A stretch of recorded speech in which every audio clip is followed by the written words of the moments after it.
नमस्कार मित्रांनो, दूध व्यवसायात गोठ्यावरती एक प्रॉब्लेम येतो, तो म्हणजे रिपीट ब्रीडिंग. गायी पुन्हा पुन्हा माजाविते किंवा गायी भरल्यानंतर राहत नाही. तर हा प्रॉब्लेम कुणामुळे येतो मित्रांनो? तर हा प्रॉब्लेम डॉक्टरांचा हलगर्जीपणा असतो ना, त्यामुळं रिपीट ब्रीडिंगचा प्रॉब्लेम गोट्यावरती येतो. तो कसा आपण बघणार आहे व्हिडिओमध्ये. व्हिडिओ जर आवडला तर लाईक करा, चॅनलवरती नवीन असाल तर चॅनलला सबस्क्राईब करायला विसरू नका.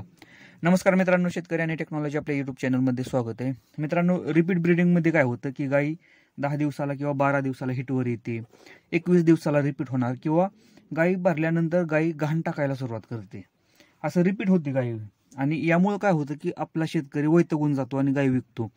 तर मित्रांनो, काय होतं की अशा टायमिंगला डॉक्टरांचा हलगर्जीपणा हा नडतो. कारण लक्षात ठेवायचं की आपण एकच डॉक्टर गोट्यावरती ठेवतो आणि त्या डॉक्टरांना त्या गाईचं सगळं कंडिशन माहीत असते, तरी पण डॉक्टर काय करतात की त्या गायीला परत परत इंजेक्शन भरतात. यामुळे काय होतं की गायी रिपीट व्हायला सुरुवात होते, गायी रिपीट व्हायला. ज्या टायमिंगला डॉक्टर औषध सोडतील ना, त्या टायमिंगला त्या औषधाची माहिती आपल्याला असणं गरजेचं आहे.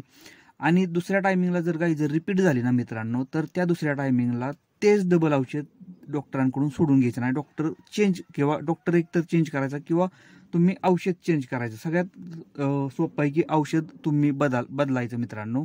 कारण काय होतं की रिपीट ब्रीडिंगमध्ये लिक्झन आयू किंवा पोव्हायडीन आयोडीनचा वापर थोडासा टाळायचा.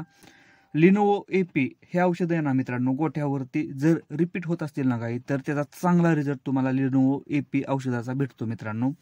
आणि कधी पण औषध वापरताना एकच औषध परत परत वापरायचं नाही, रिपीट औषध करायचं नाही. कधी पण औषध वापरताना जे इंट्रायुट्राइन आपण जे पिशवीमध्ये सोडतो ना, ते चेंज करत राहायचं मित्रांनो, तरच आपली गाय रिपीट होणार नाही. मित्रांनो, व्हिडिओ जर आवडला तर लाईक करा, चॅनलवरती नवीन असेल तर चॅनलला सबस्क्राईब करायला विसरू नका. धन्यवाद.